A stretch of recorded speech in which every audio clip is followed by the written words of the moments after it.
ఆనాడు భూమి కోసం భుక్తి కోసం జరిగిన తెలంగాణ ఇది. ఆ 51లో అప్పుడు మనకి విముక్తి రావడానికి సంస్థాన ఆ చట్టాలని జమీందారీ చట్టాలని రద్దు చేసే విధంగా ఒప్పందం జరిగిన తర్వాతే ఆనాడు సాయుధ పోరాట విరమణ జరిగింది అధ్యక్ష. ఆ చట్టాలన్నీ మొన్నటి వరకు ఉన్నాయి. ఒక్కటే దెబ్బ ఒక్క కలం పోడుతో నేను మా మిత్రుడు చెప్పినట్టుగా ఎవడో ప్రాణం ఎక్కడో ఉన్నట్లుగా ఎవడో ప్రాణం కేసీఆర్ తన ప్రాణాన్ని సోమశేఖర్ ఆయన పేరు ఏదో ఉంది సోమేష్ కుమార్ చేతుల్లో పెట్టేశాడు. ఆయనకి కోపం వచ్చింది, గొంతు పిసికేశాడు. ఇవాళ నేను అంటున్నా ఇప్పటికైనా వాళ్ళకి రావాలి కదా అధ్యక్ష. ఇవాళ మీరు గెలిచింది ఓన్లీ పట్టణాల్లో గెలిచారు, గ్రామాల్లో ఎందుకు గెలవలేదు?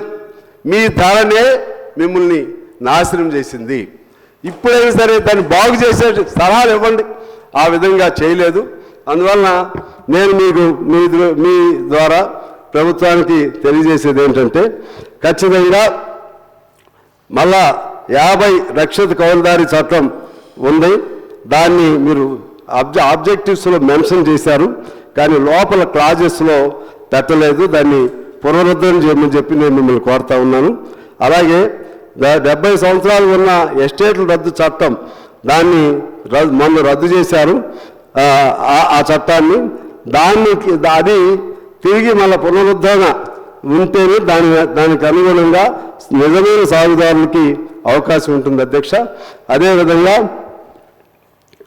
మళ్ళా ఇప్పుడు మీరు ఆ చట్టం రద్దు చేసి కౌలుదారులు మన కాస్తుదారుల కాలంలో మరలా కాస్తుదారుల కాలం కనపడలేదు, కానీ మీరు ఆబ్జెక్టివ్స్లో మాత్రం చెప్పారు. కాస్తుదారుల కాలంలో లేకపోతే మళ్ళా కొత్త జమీందారులు పుడతారు. వారు కోరుకుంది అదే. మా రేగల్లో మనందరికీ తెలుసు, కొత్త జమీందారులు అందరూ వచ్చారు. ఆ జమీందారులు లేకుండా ఉండాలంటే ఖచ్చితంగా సెక్షన్ని మన కాస్తుదారుల కాలం పెట్టమని కోరుతున్నాను అధ్యక్ష. అలాగే 1971 పాస్ పుస్తకాల చట్టంలోని సెక్షన్ 26ని తీసేశారు. 26 లేకుండా ఇవన్నీ మీరు పెట్టలేరు. దాన్ని అధ్యయనం చేసి ఆ సెక్షన్ని పునరుద్ధరించమని కోరుతున్నాను అధ్యక్ష. అదేవిధంగా చదివేస్తాను అధ్యక్ష, మీకు ఇబ్బంది లేకుండా.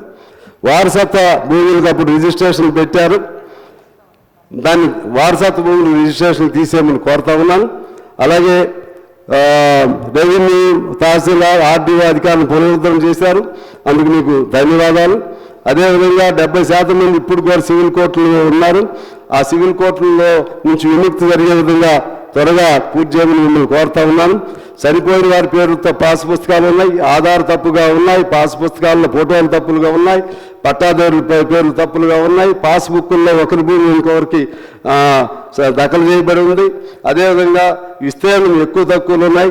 ఇవన్నీ కూడా మీరు సరిచేయమని నేను కోరుతా ఉన్నాను. అదేవిధంగా సెక్షన్ 3 6వ పేజీలో జాగీర్లో భాగమైన సంస్థానాలు మక్తా అగ్రహారాలు అదేవిధంగా మకాసా మొదలైన వారితో సహా జాగీర్ భూములన్నీ తెలంగాణ క్రమబద్ధ 138 పస్లీ అర్థంలో రాష్ట్రం యొక్క ఆధీనంలో ఉందని మీరు పేర్కొన్నారు.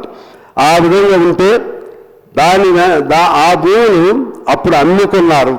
జాగీర్దార్ భూములు కాగితాల మీద అమ్మారు, లేకపోతే వేరేగా మన భూ సంస్కరణ కింద అమ్మారు.